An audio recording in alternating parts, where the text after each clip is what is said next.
Okay, for this lab, you're, trying to get an image that looks something like this, okay?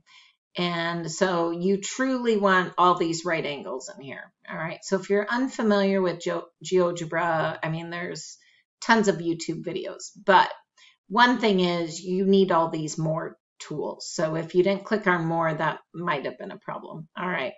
So I could create a line. I could create a line segment.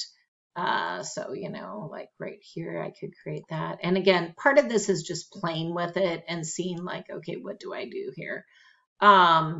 Maybe I want the midpoint of this. So I could do that. That would be in the middle. Perpendicular lines. Okay, so let's see what happens here. Maybe there, maybe there. Let's see, what do I have to click there, I guess. Let's see, redefine, cancel. Okay, and maybe we can get a perpendicular line here. And again, I'm just playing. All right, so we'll see.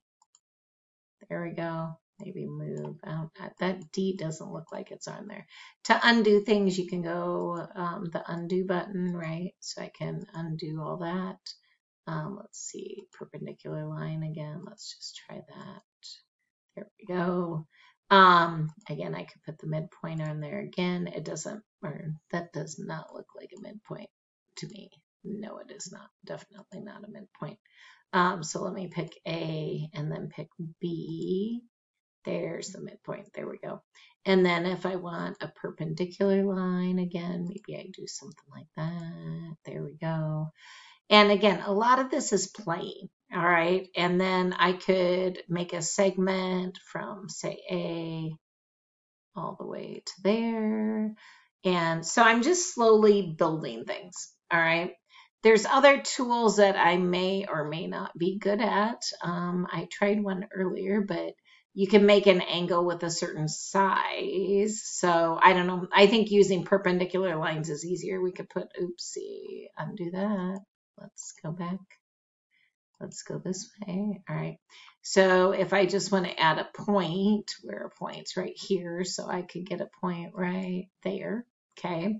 So I could add perpendicular lines that way. And I wonder if, let me just create an angle with a given side. So let me, I don't know, if we did a 90 degree, what would that be?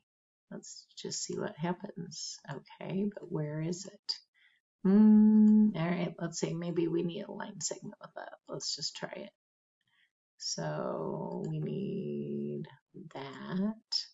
Okay, so now I wonder if I can try that. Let's just try. Select leg point vertex. Okay, so maybe go C, F, and hit enter. Is that, there we go. I created a right angle that way. I think perpendicular lines are easier. That doesn't quite, I don't know. It says it's 90, but do I believe it? I don't know. Maybe create another perpendicular line here. So there we go. Okay, so then just find a spot. And then again, you could come up here and get some points. So a lot of this is playing with it, right? And so hopefully that helps you if you need some other videos. And you can use line segments too and make them perpendicular. But anyway, if you're struggling with this, hitting that more key and using some of the things down here, like perpendicular lines, would be a good thing because perpendicular lines impact at a 90 degrees. All right. Hopefully that'll help give you a start. But again, just play around with it. I think you'll figure it out.